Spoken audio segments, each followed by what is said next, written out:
추석 명절이 되었습니다. 추석 명절이 되면은 이제 흩어졌던 가족들 또 친지들을 만나고 서로 행복한 시간들을 보내게 되어집니다. 그런데 그러면서 우리가 서로 많은 대화들이 오고 가는데 우리가 꼭 해야 할 그런 대화들이 있고 하지 말아야 할 그런 대화들이 있지요. 우리가 꼭 해야 할 그런 대화들은 우리가 오랜만에 만났으니까 야 이뻐졌네, 또 키도 커졌네, 더 멋있어졌네, 이런 말들 우리가 해줘야 됩니다. 또 긍정적인 말이 있죠. 앞으로 잘 될 거야, 너 잘하고 있어, 이런 긍정적인 말, 또 격려하는 이런 말들을 해줘야 됩니다. 마음을 편안하게 해주는 이런 말들, 수험생들에게 또 취업을 준비하는 우리 가족이나 친지들에게 야 명절이니까 좀 푹 쉬고 마음껏 먹어라, 이렇게 해줘야지. 너 공부 안 하냐? 이러면 되겠습니까? 네 몸을 생각해 적당히 먹어. 여러분, 우리가 이런 소리를 해서는 안 됩니다. 오늘은 명절이니까 마음껏 먹고 푹 쉬어라. 얼마나 좋습니까? 우리가 피해야 할 소리들이 또 있습니다. 너 반에서 몇 등이나 하느냐? 공부는 열심히 하고 있어? 너 언제 취업할래? 이런 이야기들. 너 만나는 사람 있어? 언제 또 결혼할래? 이런 이야기들 우리가 참 조심해야 하는 것이죠. 우리가 명절 때 격려하고 위로하고 축복하는 말들을 많이 할 수 있기를 축복합니다. 이 많은 그리스도인들이 오늘날 이 십계명을 지켜야 할까 하는 이런 궁금증, 때로는 여기에 대한 관심들이 있습니다.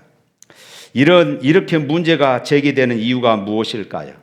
지금 우리가 살고 있는 이 신약 시대 때는 율법 시대가 아니라 은혜 시대다. 그리고 벌써 구약에 나오는 이 십계명은 지금으로부터 3,500년 전에 있었던 그 말씀인데 그 시대와 오늘 시대가 너무나도 다르지 않느냐 하면서 오늘날 우리가 십계명을 지키지 않아도 된다. 나름대로 이런 불만들을 다 가지고 있습니다. 어느 교회에 이렇게 생각하는 한 청년이 있었어요. 한 번은 이 청년이 목사님과 함께 차를 타고 갑니다. 차를 타고 가면서 목사님에게 이렇게 질문을 해요. 목사님, 저는 십계명을 참 싫어합니다. 왜 십계명에는 하지 말라 하는 이런 소리들이 참 많을까요? 저는 십계명이 참 싫어요. 이렇게 이야기를 했어요. 목사님이 어떻게 대답할까? 라고 생각하다가 내가 말로 하는 것보다는 내 행동으로 보여줘야 되겠다. 그리고 운전하고 가는 것입니다. 그리고 사거리가 나왔어요. 사거리에 가기 전에 보면은 이정표가 이렇게 푯말이 있죠. 직진하면은 좌로 가면은 우로 가면 어디 간다고 푯말이 나와 있잖아요. 그런데 지금 이 목사님은 좌회전해서 가야 지금 목적지에 도달하는 것입니다. 그런데 이 목사님은 의도적으로 우회전해서 가는 것이에요. 그러니까 이 청년이 깜짝 놀랐습니다. 목사님, 지금 어디로 가십니까? 우리가 좌회전해서 가야 맞는데요. 이렇게 이야기를 하는 것입니다. 이때 목사님이 이렇게 대답했어요. 야, 이 사람아, 내 마음대로 가면 되지 뭘 그래? 이렇게 했다는 것이에요. 이 이야기, 이 모습을, 이 말을 듣고 이 청년이 그렇구나. 내 마음대로 사는 것, 이것이 그리스도인이 아니구나. 내 생각대로 사는 것, 이것이 그리스도인이 아니구나 하는 이런 깨달음을 받았다는 것입니다. 여러분 어떻게 생각하십니까? 십계명을 우리가 지켜야 한다고 생각하십니까? 아니면 지킬 필요 없다고 이렇게 생각을 하십니까? 오늘 본문을 보면은 왜 십계명을 주셨는지 우리가 잘 이해해야 할 것이에요. 그러면 우리가 십계명을 대하는 우리의 생각이 달라지게 되어질 것입니다. 2절 말씀 한번 읽어볼까요? 2절에 있는 말씀 시작. 나는 너를 애굽 땅 종되었던 집에서 인도하여 낸 내 하나님 여호와니라. 여기서 하나님은 자기 자신을 소개합니다. 자기 자신을 소개하면서 어떻게 소개합니까? 보통 우리가 성경을 읽다 보면은 하나님은 사랑의 하나님, 때로는 긍휼의 하나님, 하나님은 거룩하신 하나님, 때로는 공의의 하나님, 이렇게 하나님은 자기 자신을 그렇게 소개했어요. 그런데 오늘 본문은 아주 특별하게 나는 너를 애굽 땅 종되었던 곳에서 인도하여 낸 너의 하나님이야. 나는 너희를 출애굽시킨 하나님이야. 이렇게 말하고 있습니다. 사랑하는 성도 여러분, 지금 출애굽기 20장의 말씀이 있을 때에 이스라엘 백성들에게 있어서 이 출애굽은 어떤 의미였을까요? 이스라엘 백성들은 애굽에서 430년 동안 종살이를 했습니다. 우리가 그동안 이 출애굽기 앞부분, 우리 지난주까지 19장까지 우리가 쭉 살펴보았습니다. 애굽이 히브리 민족에게 쓴 정책을 보면은 출애굽기 초반부에 나오지요. 도저히 이해할 수 없는, 이런 말할 수 없는 이런 고통들이 그곳에 기록되고 있는 것을 보게 되어집니다. 결혼해서 아들을 낳으면은 그 아들을 죽여야 한다는 것입니다. 산파가 이 아이를 받으면은 아들인 것이 확인되면은 죽여야 한다고 명령을 내려요. 나중에는 이 아들을 어떻게 하라고 그럽니까? 나일강에 버리라고 말합니다. 나일강은 지금 악어떼들이 득실거리는 곳이에요. 결국은 아들들은 다 죽이라는 것입니다. 그뿐입니까? 또 강제의 노역은 얼마나 시켰는지, 쉬지 않고 열심히 일을 해도 그들에게 돌아오는 것은 채찍질 뿐이었습니다. 아무리 고통스러워도 희망이 있으면 살 수 있는데 이제 히브리인들에게 있어서 희망은 찾아볼 수가 없는 것이에요. 이 세상에 누구 하나 도와줄 사람이 없습니다. 그들이 그 고통 속에서 할 수 있었던 것 딱 한 가지가 있었습니다. 그것은 하나님을 향하여 부르짖는 것이었어요. 단순히 부르짖었겠습니까? 그래도 그들의 이 부르짖음은 피를 토하는 이런 부르짖음이었을 것입니다. 그래서 출애굽기 2장 23절에 보면 이렇게 말합니다. 이스라엘 자손은 고된 노동으로 말미암아 탄식하며 부르짖으니 그 고된 노동으로 말미암아 탄식하여 부르짖는 소리가 하나님께 상달되었다. 이렇게 말해요.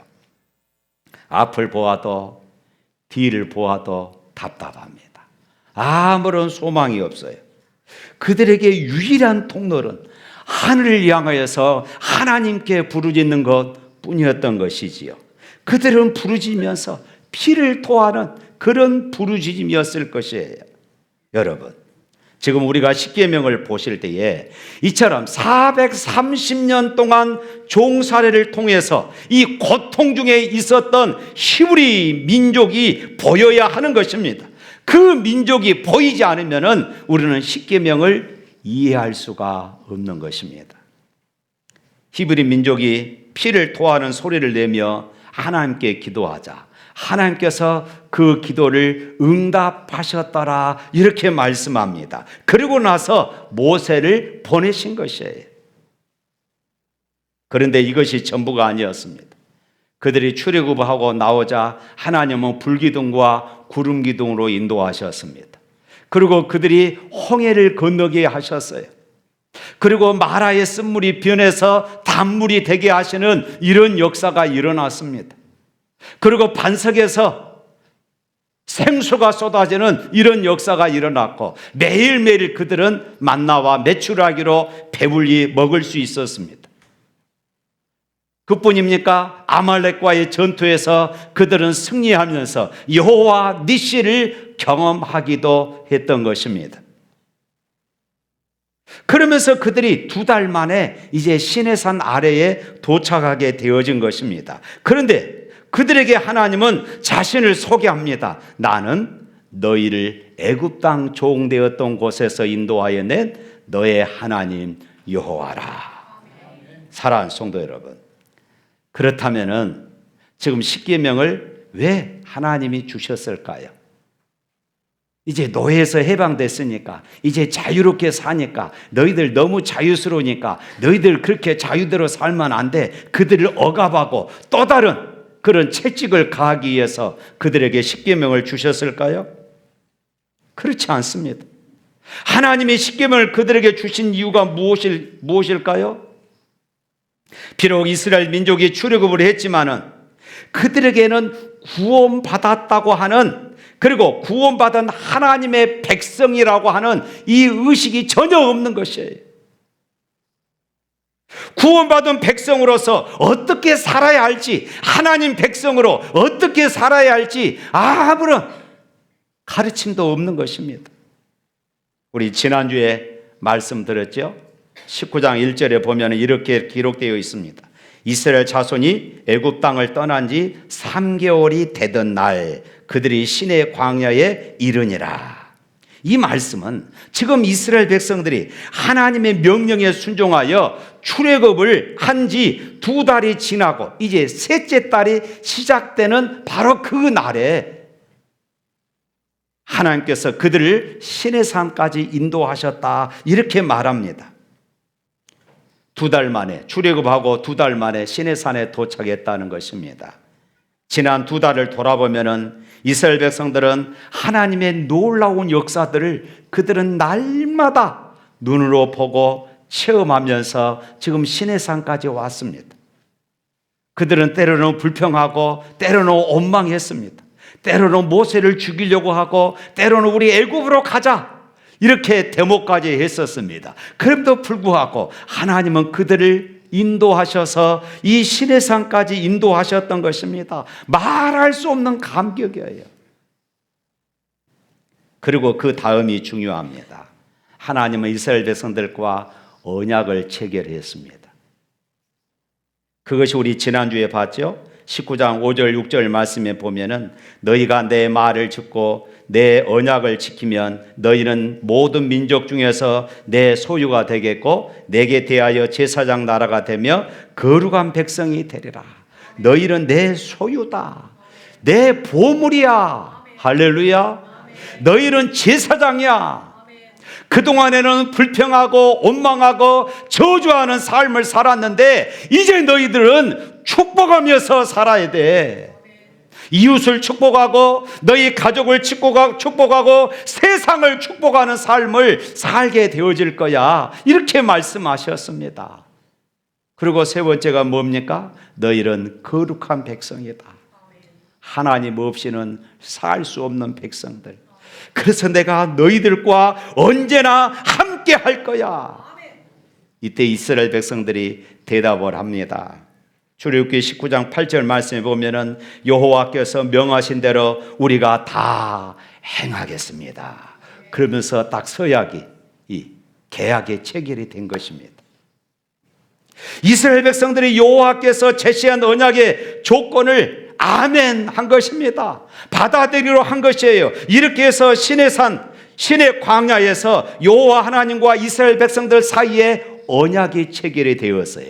그래서 그것으로 말미암아 하나님은 이스라엘의 하나님이 되고 이스라엘은 하나님의 백성이 된 것입니다. 할렐루야. 그리고 출애굽기 19장 후반절에 보면은 하나님께서 다시 모세를 시내산 위로 부르셨어요. 그리고 모세에게 말씀을 준비하시고 전하라 하셨습니다. 그것이 바로 이 십계명인 것입니다.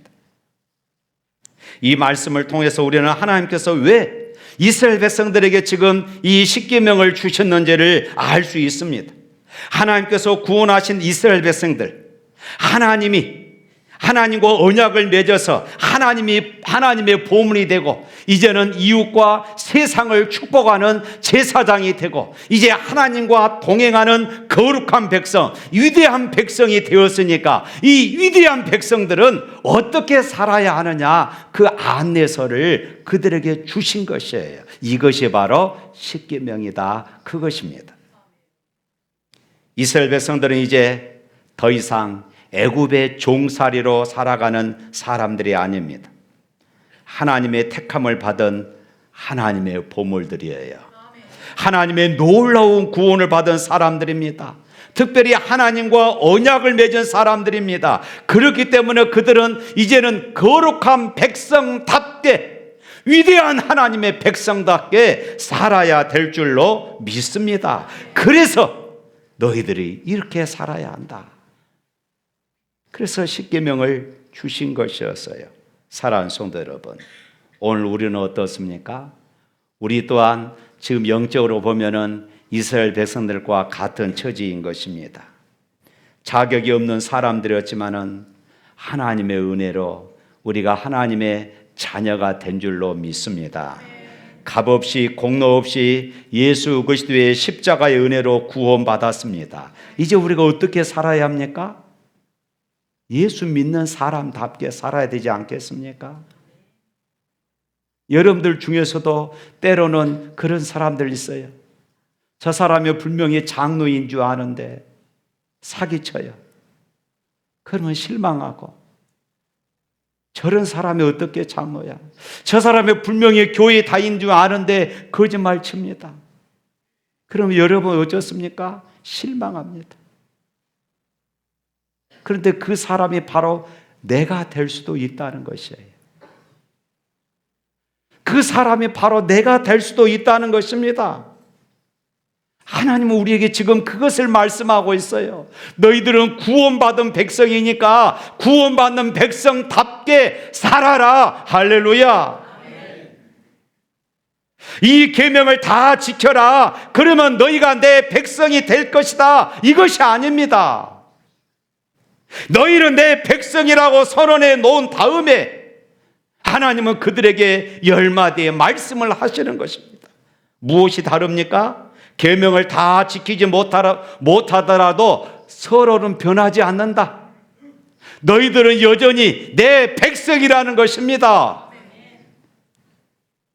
다시 말하면 이스라엘 백성들을 애굽에서 구원해 내서 자기 백성으로 삼으신 하나님께서 너희들은 내 백성이다 선언하고 그 다음에 너희들이 내 백성이니까 이제는 이렇게 살아야 되지 않겠느냐, 지금 말씀하시는 것입니다.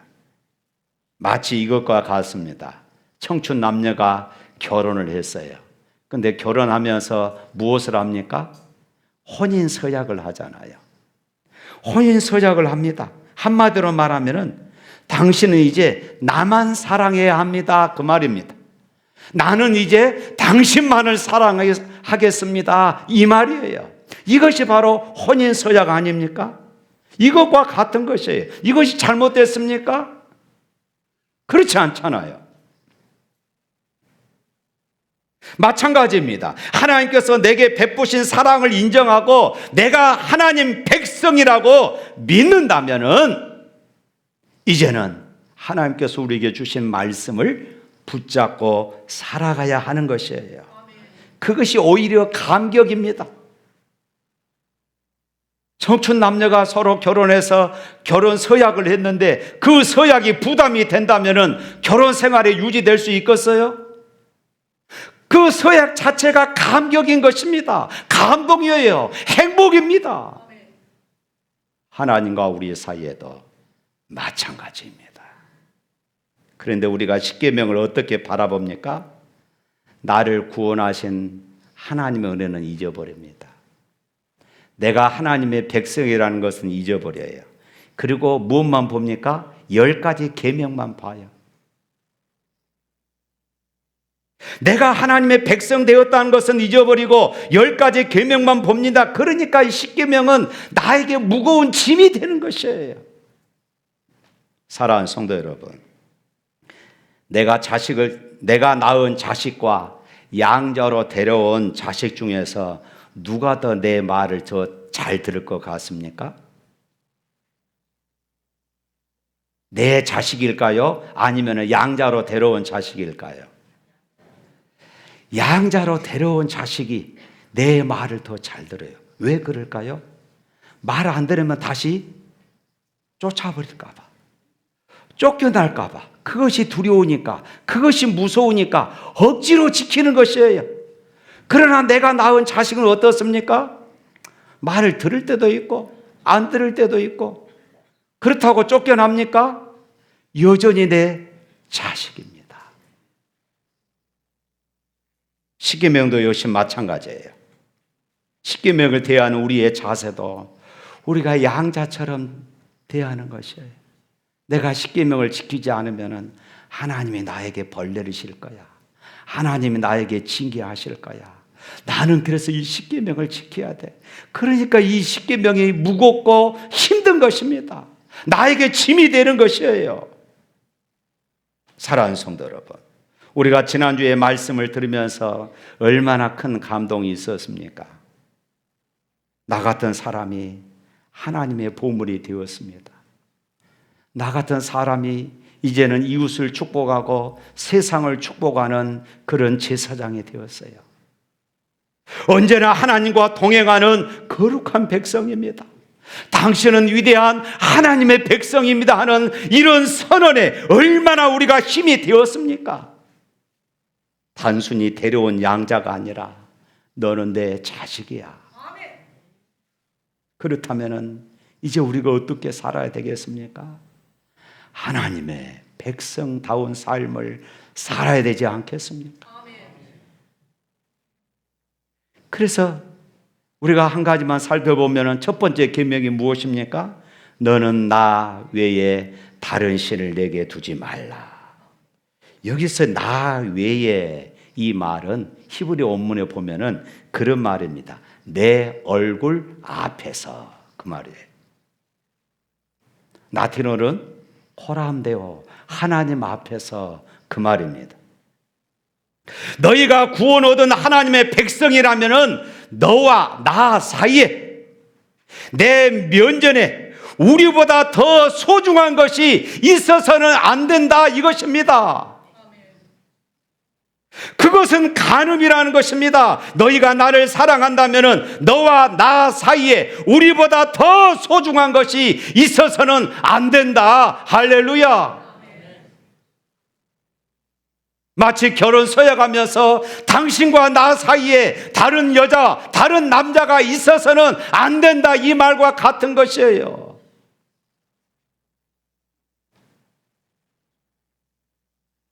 여러분 명품 좋아하죠? 명품 살 돈이 없어서 짝퉁, 명품과 최대한 닮은 짝퉁을 사기도 합니다. 그런데 여러분, 명품과 짝퉁을 분간할 수 있는가요? 대부분 분간을 못합니다. 그런데 제가 한 가지 방법을 알려드리겠습니다.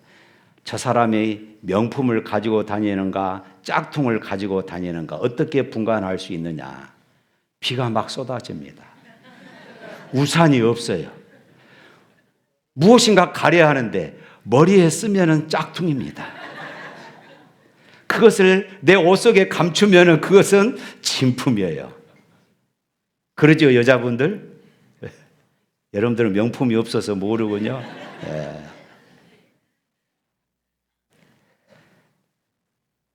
하나님 외에 더 중요한 것, 하나님보다 더 사랑한 것, 하나님보다 우선되는 것이 있어서는 안 된다는 것입니다.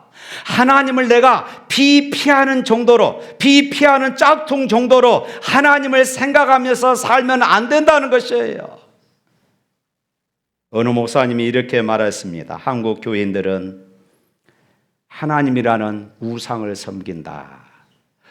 이게 무슨 말일까? 하나님은 경배의 대상이고 우리의 삶의 목적입니다. 할렐루야. 그런데 하나님을 내 축복의 수단으로 내가 이용하는 것입니다. 그것은 하나님이라는 우상을 섬기는 것입니다. 하나님 앞에 내가 순종해야 하는데 하나님을 지금 자기 구미에 맞게끔, 자기의 필요에 맞게끔 조정하면서 살려고 하는 것이에요. 하나님 이 축복 주세요. 하나님 이 복 주세요. 하나님 이 복 주세요. 우리가 이것만 하나님 앞에 매달리는 것이에요. 하나님을 마치 이렇게 조정하는 것입니다. 내가 이급할 때 내가 하나님을 이용하는 것입니다. 이것이 우상이라는 것입니다. 예수님께서는 십계명을 딱 두 가지로 요약했습니다. 하나님 사랑, 이웃 사랑. 하나님 사랑, 이웃 사랑입니다. 지금 오늘 말씀이 이것을 강조하고 있어요. 하나님을 사랑하라는 것입니다. 10가지 계명 다 한마디로 말하면 그것입니다. 하나님을 사랑하고 이웃을 사랑하라는 것입니다. 하나님보다 우선되는 것은 없다. 내가 하나님을 사랑한다면 하나님과 나 사이에 무엇인가 다른 것이 끼어서는 안 된다. 나의 사랑하는 자녀라 할지라도 하나님보다 먼저일 수는 없다. 할렐루야. 이번에 아멘 소리가 좀 적어요. 내 자녀라고 그러니까 조금 찔리기도 하고, 내 자녀라고 그러니까 좀 아멘 소리가, 아멘은 해야 되겠고 소리가 좀 들어갑니다. 우리가 잘 아는 아브라함을 한번 생각해 볼까요? 그가 살던 시대의 대부분의 남자들이 그랬던 것처럼 아들은 참으로 소중했습니다. 그런데 아브라함에게 아들이 없는 것입니다. 하나님께서 100세의 아브라함에게 아들을 주셨어요. 그 이름이 누굽니까? 이삭이지요. 창세기 22장 2절 말씀에 이렇게 말합니다. 한번 읽어봅니다. 여호와께서 이르시되 내 아들 내 사랑하는 독자 이삭을 데리고 모리아 땅으로 가서 내가 내게 일러준 한 산 거기서 그를 번제로 드리라. 그렇게 소중한 아들, 100세에 낳은 아들이니까 얼마나 나에게 소중합니까? 그런데 하나님은 그 소중한 내 귀한 옥동자를 번제로 드리라는 것입니다. 여기서 지금 강조하고 있는 것이 있어요. 네 아들, 네 사랑하는 독자. 하나님은 지금 아브라함의 신앙을 시험하고 있는 것이에요. 하나님의 부름과 약속을 의지하고 살아가던 아브라함의 삶에 그의 아들 이삭이 숭배로, 우상으로 등장하기 시작한 것입니다. 하나님께서 아브라함에게 아들을 사랑하면 안 된다고 지금 말씀하시는 것이 아니에요. 여러분, 우리가 착각해서는 안 됩니다. 하나님은 우리 자녀들을 사랑하지 말라, 그런 말씀이 아닙니다. 하나님의 부르심과 약속을 잊어버리고 아들을 소중하게 여기며 사는 것에 대한 잘못을 지금 지적하고 계신 것이에요. 하나님께서 아브라함에게 요구한 것은 선택이 아니라 결단입니다. 우리 종종 우리 자녀들에게 그렇게 이야기하죠. 너 아빠가 좋아? 엄마가 좋아? 이런 말도 안 되는 질문이 어디 있습니까? 네 자녀가 좋아? 하나님이 좋아? 이 말도 안 되는 질문이 어디 있습니까? 지금 하나님은 아브라함에게 그것을 요구한 것이 아니에요. 네 아들 때문에 하나님이 너를 부르신 그 부름의 목적을 잊어버리고 살아서는 안 된다는 것입니다. 아브라함은 하나님의 이 부름 앞에, 하나님의 이 명령 앞에 결단을 내립니다. 이삭을 번제로 바치라는 하나님의 이 엄청난 요구에 그를 순종하면서 나중에 그 종에게 이렇게 말해요. 창세기 22장 5절 말씀 한번 읽어볼까요? 이에 아브라함이 종들에게 이르되 너희는 나귀와 함께 여기서 기다리라. 내가 이와 함께 저기 가서 우리가 너희에게로 돌아오리라 하고. 여기 말씀 보면은 아브라함이 구체적인 방법을 아는 것은 아니었습니다. 하지만 그의 마음속에 확신이 있었어요. 하나님께서 이삭을 제물로 드리라고 하셨지만은 뭐라고 말합니까? 내가 저곳에 올라가서 예배하고 다시 너희에게로 돌아온다. 다시 이삭과 함께 돌아온다는 것입니다. 아브라함은 이런 믿음이 있었습니다.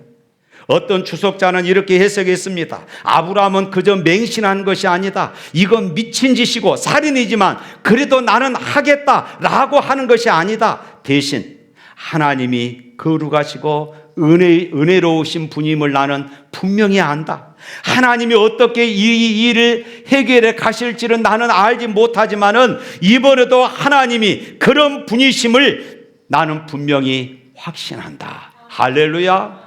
아브라함은 하나님이 어떻게 이 문제를 해결해 가실지 알지 못했지만 하나님은 분명히 이 이삭을 죽이지 않고 자기에게 주실 것을 아브라함은 믿었다고 이렇게 말하고 있는 것입니다. 아브라함이 깨닫는 것은 하나님의 시험이 무엇인지 알게 된 것입니다. 단순히 이삭을 사랑했기 때문이 아니라 하나님을 최고로 사랑하는지를 하나님은 알기를 원하셨던 것이에요. 그래서 창세기 22장 12절 말씀에 이 말씀의 결론이 이렇게 나와 있습니다. 사자가 이르시되 그 아이에게 내 손을 대지 말라, 그에게 아무 일도 하지 말라. 네가 내 아들 내 독자까지도 내게 아끼지 아니하였으니 내가 이제야 내가 하나님을 경외하는 줄을 아노라. 할렐루야. 우리가 여기에서 깨닫는 것이 무엇입니까? 하나님께서 아브라함에게 이런 시험을 하신 것은 그의 삶을 지금 공고하게 하신 것이 아닙니다. 그의 삶을 비참하게 하는 것이 아닙니다. 하나님은 살아계실 뿐만 아니라 아브라함의 가정을 통하여서 놀라운 계획을 가지고 있다는 것을 아브라함에게 말하고 싶으신 것이었어요. 사랑하는 성도 여러분, 십계명은 우리를 억압한 것이 아닙니다. 우리를 가두는 것이 아닙니다. 어떻게 살아가야 하는 것이 올바른 일인지 깨닫게 하시고 우리를 축복하시고자 하신 하나님의 계획임을 믿으시기를 축복합니다. 아브라함이 하나님의 시험을 통해 이삭을 향한 이 사랑이 단순히 우상 숭배였음을 깨닫게 하셨던 것처럼 이제는 이 십계명을 통하여서 우리 인생의 잘못된 방향이 무엇인가를 우리에게 가르쳐 주고 계신 것입니다. 사랑하는 성도 여러분, 우리가 십계명의 계명 하나하나에만 집착하면은 아까 말씀드렸던 것처럼 양자가 되어버립니다. 무거운 짐이 되어져 버려요. 짜증스럽습니다. 또 어떤 면에서는 부담스럽습니다. 우리에게 짐으로 다가올 수밖에 없어요. 그러나 그 계명에 집착하지 아니하고 서로 나는 너를 애굽 땅 종되었던 곳에서 너를 인도하여 낸 내 하나님 여호와라. 이 말씀을 우리가 붙잡고 있는다면 그 말씀 속에 담겨져 있는 하나님의 무궁무진한 그 우리에게 베풀어 주셨던 그 은혜를 우리가 놓치지 않는다면 우리는 십계명 앞에 저절로 감사가 나오고 찬송이 나오게 될 줄로 믿습니다. 하나님은 나를 죄 가운데 구원하셔서 하나님의 보물로 삼으셨습니다. 이웃을 축복하고 세상을 축복하는 제사장으로 삼으셨습니다. 하나님은 우리와 언제나 함께하는 거룩한 백성으로 우리를 삼으셨습니다. 그 하나님이 나의 하나님이십니다. 할렐루야. 찬양하겠습니다.